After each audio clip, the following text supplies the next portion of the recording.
Na otvorenom moru sjeverozapadni vjetar.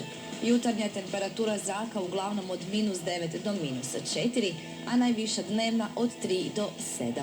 Kada je biometeorološka prognoza u pitanju, uz stabilne vremenske uvjete, biometeorološke prilike će u cijeloj zemlji biti povoljne. Zbog hladnog jutra, osobito u unutrašnjosti zemlje, gdje je mjestimice moguća magla, upozoravamo na adekvatnu zaštitu. Kroničnim srčanim i plućnim bolesnicima savjetujemo izbjegavanje suvišnih napora u najhladnijem dijelu dana. Sunčano će vrijeme danju podržavati primjerenu koncentraciju i dobro raspoloženje.